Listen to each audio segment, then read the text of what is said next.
آئیے قرآن سے پوچھتے ہیں کہ یہ اللہ کے محبوب بندوں کا مقام کیا ہے۔ آج جمعہ ہے نا، اور آپ میں سے کتنے ہوں گے ماشاءاللہ جو سورہ کہف پڑھتے ہیں جمعے؟ بولیے، پڑھتے ہیں کہ نہیں؟ پڑھنا بھی چاہیے، کیونکہ جو سورہ کہف پڑھتا ہے اللہ اسے نور عطا فرماتا ہے جو اگلے جمعے تک اس کے ساتھ چلتا ہے۔ حدیث مبارک ہے، اس کی حفاظت فرماتا ہے، اس کا تحفظ ایک سیکیورٹی گارڈ کی طرح اس کے ساتھ لگا ہوا رہتا ہے۔ یہ اللہ کے رسول کا ارشاد مبارک ہے، اور حضور خود ہر جمعے کو سورۃ الکہف کی پوری تلاوت کرتے تھے۔ سورہ کہف میں ایک زبردست دلچسپ واقعہ ہے۔ ولایت کا کیا کانسیپٹ ہے، ولیوں کا کیا مقام ہے، ولیوں کی کیا شان ہے، قرآن کے ذریعے آئے یہ سمجھتے ہیں۔ سورہ کہف آپ جب آپ پڑھیں گے، اور جسے ترجمہ سے پڑھنے کی سعادت ملی تو ضرور پڑھیں۔ جب پڑھیں گے تو آپ کو پتہ چلے گا کہ سورہ کہف میں اللہ نے ایک بہت انٹرسٹنگ واقعہ نقل فرمایا ہے، اور یہ واقعہ ہے دو نبیوں کا اور ایک ولی کا۔ کس کا؟ دو نبیوں کا اور ایک ولی کا۔ حضرت سیدنا موسیٰ علیہ السلام کو یہ گمان ہوا کہ دنیا میں مجھ سے زیادہ جاننے والا کوئی نہیں۔ وہ مفسرین کہتے ہیں تو اللہ نے فرمایا نہیں، ایسا نہیں ہے موسیٰ، ہے ایک بندہ جسے ہم نے ہماری رحمت کا ایک خاص حصہ عطا کیا ہے، اور ہماری طرف سے اسے خاص علم بھی عطا کیا ہے۔ تو موسیٰ کو کیوریوسٹی ہوئی کہ کیوں نہ اس سے ملا جائے۔ تو موسیٰ نے کہا کہ مولا میں اس سے ملنا چاہتا ہوں۔ تب موسیٰ کی دعا ہے تو اللہ نے رد نہیں فرمائی، کہا ٹھیک ہے۔ تو اللہ نے فرمایا کہ دیکھ موسیٰ تو جب ملے گا تو اس کی کچھ علامتیں ہیں۔ قرآن دیکھیں، آپ پڑھیں سورہ کہف۔ اس کی علامتوں میں سے ایک علامت یہ ہے کہ وہ جن ہواؤں میں سانس لے گا، ایک ولی اللہ کا مقرب بندہ، بارگاہ خدا بندہ کا مقرب جو قریب رہنے والا ہے اللہ کی بارگاہ، جس سے اللہ محبت فرماتا ہے، اور جس کو اللہ نے اختیار اور پاور عطا ہے، ان الارض یرثها عبادی الصالحون کے مصداق۔ اللہ فرماتا ہے کہ وہ جن ہواؤں میں سانس لے گا، اس کی سانسوں کی برکت کا یہ عالم ہوگا کہ اگر وہاں پر مردہ بھی ہو تو وہ زندہ ہو جائے گا۔ یہ قرآن ہے۔ تو موسیٰ نے کیا کیا، جاتے جاتے یوشع بن نون ایک اور نبی تھے، ان کو ساتھ لے لیا۔ یہ عراق میں دجلہ کا واقعہ۔ ابھی میں بغداد شریف 11ویں شریف میں تھا، اس لیے حاضر نہیں ہو سکا آپ کے پاس 3 ہفتے تک، فیملی کے ساتھ گیا تھا۔ تو جب جب دجلہ سے گزرتا وہ واقعہ مجھے یاد آتا۔ وہ کہتا ہے کہ یہی وہ جگہ ہے جہاں خضر لیٹے تھے، یہی وہ جگہ ہے جہاں یوشع بن نون آئے تھے، یہی وہ جگہ ہے جہاں سے موسیٰ گزرے تھے، یہی وہ بحر ہے جس کا قرآن میں ذکر کیا گیا۔ یہ کتنی عظمتوں والی جگہ ہوگی، اللہ آپ کو بھی زیارت عطا فرمائے اس شہر مقدس کی۔ تو اللہ نے جب فرمایا تو موسیٰ جب نکلے تو ساتھ میں اسسٹنٹ کی طور پہ یوشع بن نون علیہ السلام اور ایک نبی ان کو ساتھ لے لیا، اور دونوں جب نکلے تو سفر طویل تھا، پتہ نہیں خضر کہاں ملنے والے ہیں، قرآن کہتا ہے۔ تو انہوں نے ٹفن بنا لیا، اور ٹفن میں مچھلی، عراق میں ندی ہے دجلہ تو مچھلی بہت کھائی جاتی ہے، ایک مچھلی بنا پکا لی، اور جب دریا کے کنارے پہنچے، سفر شروع ہونے والا ہے، دریا کے اس پار جانا ہے، ابھی وہ کشتی کا واقعہ ہونا باقی ہے جس میں نقص پیدا ہونا ہے۔ تو بیٹھے تو دونوں ٹفن بیٹھ کر کھانے لگے، ایک طرف سے کھایا، دوسری طرف کی مچھلی رکھ لی، بڑی مچھلی تھی، اتنی بڑی سائز کی ہوتی ہے وہاں مچھلیاں، ایک طرف کی کھائی دوسری طرف کی رکھ لی۔ پھر موسیٰ لگے عبادت میں۔ اتنی دیر میں یوشع بن نون نے دیکھا کہ تھوڑی دیر کے بعد اس مردار مچھلی میں جو آدھی کھائی جا چکی تھی حرکت پیدا ہوئی۔ تعجب ہوا ان کو، یہ کیا ہو رہا ہے؟ اس میں حرکت، قرآن کہہ رہا ہوں میں آپ کو، اس میں حرکت پیدا ہوئی اور وہ دھڑال سے اچھلی اور پانی میں چلی گئی۔ یوشع پریشان ہو گئے، کیا ماجرا ہے؟ اور شیطان نے آ کر وسوسہ ڈالا اور یوشع کو بلا دیا۔ قرآن کہتا ہے یوشع بول نہیں سکے موسیٰ کو، ایسا واقعہ ہوا۔ پھر آگے بڑھے، جب بھوک لگی تو پوچھا موسیٰ نے کچھ کھانے کو ہے تو نکالو۔ وہ مچھلی تو یاد تھی ان کو، آدھی رہ گئی ہے ابھی، کہاں ہے؟ تو یوشع گھبرا گئے، اگر میں یہ بولوں کہ مچھلی خود بخود زندہ ہوئی، جو آدھی کھائی ہوئی تھی پانی میں چلی گئی، موسیٰ یقین کیسے کریں گے؟ یہ تو سمجھیں گے کہ میں نے کھا لی ہے۔ ایسا ہوتا ہے نا دوستوں میں، اکثر طور پر ساتھ رہنے والوں میں، ٹفن اسکول کا ہوتا ہے، آدھا رکھا آدھا کھا لیے دوست، ارے یارو تم کھا لیے، بھوک لگی تھی میں بچا کے رکھ لیا تھا۔ تو یہ گمان ان کو پیدا ہوا، لیکن نبی ہیں تو سچ سچ بتا دیا۔ کہا موسیٰ ایسا ہوا کہ فلاں مقام سے ہم جہاں کھا رہے تھے وہ مچھلی خود بخود زندہ ہوئی، یہ قرآن کہہ رہا ہوں میں آپ کو، اپنی طرف سے بات نہیں بتا رہا ہوں۔ مچھلی خود بخود زندہ ہوئی اور پانی میں چلی گئی، اور یہ ڈر گئے کہ کہیں موسیٰ کو غصہ نہ آ جائے، کیونکہ موسیٰ جلالی تھے، اور اتنے جلالی تھے کہ اسرائیل علیہ السلام جب ان کے پاس پہنچے اور کہا چلیے ٹائم ہو گیا ہے. تو موسیٰ کو آیا غصہ. حدیث پاک میں فائٹ مارا تو اسرائیل کی آنکھ پھوڑ دی. اسرائیل اللہ کی بارگاہ میں گئے اور کہا مولا یہ کیسا بندہ ہے تیرا, اب تک تو کسی نے ایسا میرے ساتھ کیا نہیں, اچھے اچھوں کی ہوا ٹائٹ ہو جاتی ہے مجھے دیکھ کر, لیکن تیرا یہ کیسا دوست ہے کلیم کہ جس نے میری آنکھ پھوڑ دی. شکایت لے کر گئے تو اللہ یہ نہیں کہا کہ میں موسیٰ کو بات کروں گا, حکم دوں گا, تیرے ساتھ ایسا نہیں کرنا چاہیے تھا, میں نے بھیجا تھا. اللہ نے فرمایا کوئی بات نہیں اسرائیل, کلیم میں توڑی ہے, کلیم کا رب جوڑ دے گا. پھر سے نہیں کہا عطا فرما دی. تو اتنے جلالی پیغمبر ہیں وہ. تو گھبرا رہے تھے یوشع بن نون علیہ السلام نبی کے, ان کو کیسے بتاؤں کہ مچھلی خود بخود زندہ ہوئی اور پانی میں ڈوبی اور واپس چلی گئی. بتا دیا. موسیٰ نے کہا اے یوشع یہ کیا کیا تم نے؟ یہ گھبرا کے کہا وہی تو جگہ تھی جہاں پہ ہمیں خضر ملنے والا تھا. خضر کون ہے؟ اللہ کے نبی ہے, ولی ہے, نبی نہیں ہے, ولی ہیں.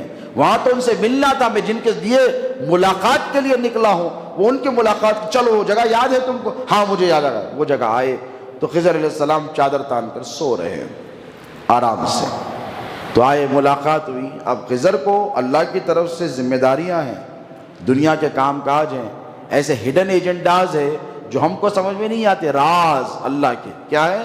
راز جو خضر پورا کرتے ہیں. خضر نبی نہیں ولی ہے, اس بات کو یاد رکھیں. تو جب موسیٰ سے ملے تو ان کو تو تیزی ہوتی ہے, کہا خضر ہو؟ ہاں. اور حدیث شریف میں کہ خضر کے معاملہ یہ تھا, خضر انہیں اس لیے کہا جاتا کہ جس زمین پر پیر رکھتے اگر بنجر زمین ہو تو ہریالی اگاتے. یہ نبی کے قدموں کی برکت ہے. سانس لیتے جس ہواؤں میں تو مردے زندہ ہو جاتے, مچھلی زندہ ہو گئی. قرآن میں اللہ فرما رہا ہے. تو جب گفتگو ہوئی آگے بڑھے تو ایک کنڈیشن رکھی خضر علیہ السلام نے, کہا موسیٰ مجھ سے سوال نہیں کرنا, میں جو کر رہا ہوں میرے راز کی باتیں ہوتی ہیں, میں جب تک تم کو نہ بتاؤں مجھ سے تم پوچھو گے نہیں. موسیٰ نے کہا کہ انشاءاللہ میں نہیں پوچھوں. آگے بڑھے اور ایک کشتی والا ملا, دو غریب بچے تھے, وہ ان کی کشتی میں بیٹھ گئے. انہوں نے اجرت بھی نہیں دی, پیسہ بھی نہیں دیا. کہا نہیں آپ لوگ بڑے اللہ والے لوگ معلوم ہوتے ہیں اور آپ ہماری کشتی میں بیٹھے, یہ ہمارے لیے آنر اور ریسپیکٹ کی بات ہے, ہم آپ سے اجرت نہیں لیں گے. جب کشتی چل رہی تھی, اب قرآن میں آپ پڑھیں, خضر نے کیا کیا, ایک پلانک, جیسا لکڑی کے پلانکس ہوتے ہیں نا, تختے جسے کہتے ہیں, تختے لگا کے کشتی بنائی جاتی ہے, اس میں سے ایک پلانک نکال دیا. کنارے پہ پہنچے تو یہ جب موسیٰ دیکھے خضر نے ایسا کیا تو تعجب کیا, بھئی جس کشتی میں لوگوں نے بٹھایا, بولتے نہیں جس کشتی میں بیٹھے اس میں چھید مار دیے.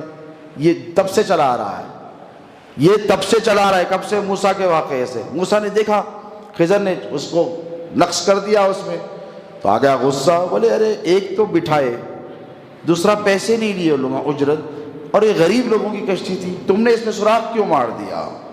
اور کمال کی بات ہے کہ جب بلی نے ایک تختہ نکال دیا تو پانی اندر داخل ہو جانا چاہیے تھا, اور جب کشتی میں پانی اندر آ جائے تو کشتی ڈوب جاتی ہے. لیکن خضر کا معاملہ یہ ہے کہ اللہ کی طرف سے مامور ہے, اللہ کی طرف سے ڈیپیوٹائزڈ ہیں. تختہ نکال دیا لیکن دریا کا پانی اندر داخل نہیں ہوتا ہے, کشتی ڈوبتی نہیں ہے. یہ ولی کی کرامت ہے, نبی دیکھ رہے ہیں. قرآن بتا رہا ہوں میں آپ کو, اپنی من گھڑت باتیں نہیں کہہ رہا ہوں. سورہ کہف پڑھیں, ترجمے سے پتہ چلے گا. جب پہنچے تو رہا نہیں گیا, کوسچن کر دیا, پوچھا یہ کیا کیا خضر تم نے؟ عجیب کام کیا تم نے, جن لوگوں نے کشتی میں بٹھایا اسی میں نقص کر دیا. تو موسیٰ سے خضر نے کہا کہ میں نے تم سے کہا تھا نا کہ تم صبر نہیں کر سکو گے. تو کہا اچھا نہیں, آئندہ نہیں کروں گا انشاءاللہ, نیکسٹ ٹائم. آگے بڑے, گراؤنڈ میں گئے. گراؤنڈ میں کچھ بچے کھیل رہے تھے, ان میں ایک خوبصورت بچہ تھا, بڑا حسین اور جمیل, نفس زکیہ جس کو قرآن میں کہا, اور اس کا کلام بھی, گفتگو کرنے کا انداز بھی اتنا اچھا تھا. پورے بچے اسی کی بات توجہ سے سن رہے تھے. تو بھائی اتنا اچھا بچہ ہو تو آپ بھی دیکھیں گے, آپ کی بھی توجہ اس کی طرف جائے گی. اچھا لگ رہا ہے, اچھا بول رہا ہے, آپ بھی دیکھتے. موسیٰ بھی دیکھنے لگے کتنا اچھا بچہ ہے یہ. خضر آگے بڑھے, اس کا گلا کاٹ دیا. آ گیا غصہ اور کہا کہ تم نے ایک نفس زکیہ کو بغیر اس کے کوئی قصور کے قتل کر دیا, یہ کوئی طریقہ ہے؟ یہ تو بہت خراب کام کیا آپ نے. شیئن نکرہ قرآن میں اللہ فرماتا ہے, خراب کام کیا. پہلے کہا عجیب کام کیا کشتی کے ساتھ, اب یہاں کہا خراب کام کیا. خضر نے کچھ نہیں کہا, کہا میں نے تم سے کہا تھا تم صبر نہیں کر سکو گے میرے ساتھ, تم نے پھر سوال کر دیا. تو موسیٰ نے کہا اب نہیں کروں گا, ایک بار چانس دے دیجیے. اب تھرڈ ٹائم جب آگے نکلے, کشتی سے پار ہوئے, ایک گاؤں میں پہنچے. کھانا مانگا نہیں دیا, پانی مانگا نہیں دیا. وہاں کے لوگ, عورتیں آئیں اور رحم کھا کر موسیٰ کو اور خضر کو تھوڑا کھانا دے دیا۔ موسیٰ جب کھانے لگے، خضر بھی فارغ ہوئے تو دیکھا ایک دیوار گر رہی ہے، تو بٹھی بٹھی لائی گاڑا اور اسے تعمیر کرنے لگے۔ یہ قرآن میں لکھا ہے، اقامت جدار جسے قرآن میں کہا گیا۔ دیوار اٹھانے لگے، بہت غصہ آ گیا، اب تو اوور ہو گیا۔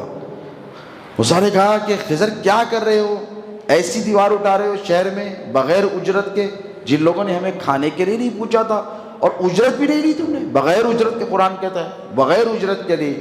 تو آیا خضر کو غصہ اور انہوں نے کہا کہ قرآن کہتا ہے ھذا فراق بینی و بینک، کہا اب بس ختم، اب تیرا میرا فراق، اب تو میرے ساتھ نہیں رہ سکتا۔ اب خضر کون ہے سنیں آپ؟ نبی بولیے نہیں ہے، ولی ہے۔ کیا ہے؟ بولیے ولی ہے۔ قرآن پڑھے، سورہ کہف پڑھے، آپ کو ولی کا پاور پتا چلے، اور وہ بنی اسرائیل کے دور کے ہیں، یہ بھی یاد رکھیں۔ حضور کی امت تمام امتوں میں افضل، اور حضور کی امت کی اولیاء بھی تمام امتوں کی اولیاء سے، کوئی ڈاؤٹ ہے آپ لوگوں کو اس پہ؟ نہیں ہے نا، ہونا بھی نہیں چاہیے۔ تو پھر آگے بڑھے، جب دیوار اٹھائی تو آیا غصہ، تو کہا یہ کیا کیا؟ تو کہنے لگے ھذا فراق بینی و بینک۔ کہا موسیٰ اب سن راز کی باتیں۔ کیا کہا؟ راز کی باتیں۔ ولیوں کو راز معلوم ہوتے ہیں، ہمیں پتہ نہیں چلتا، یہ قرآن کہتا ہے۔ ولیوں کی برکتوں کا یہ عالم ہوتا ہے کہ جہاں سانس لیتے ہیں وہاں مردے زندہ ہو جاتے ہیں، ان کی سانس کی برکتوں کا یہ عالم ہے۔ اگر کشتی میں سوراخ بھی کر دیں، عیب بھی کر دیں، تب بھی وہ کشتی صحیح سلامت چلتی ہے، کیونکہ یہ ولی کی کرامت ہوتی ہے۔ اور پوچھا وہ دیوار کیوں اٹھا رہے ہو؟ تو قرآن کہتا ہے اس کے نیچے خزانہ تھا۔ کیا تھا؟ کنز لہما، دو بچوں کا خزانہ تھا، اس کو محفوظ کرنا تھا اللہ کو۔ تو اللہ نے کسے کہا ذمہ داری کس کو دی؟ خضر کو، ولی کو دی۔ بولے کس کو دی؟ اس کے خزانے کی حفاظت کری، فرشتے بھیج کے کروا سکتا تھا نا، نہیں، خضر کو لگایا کام پر۔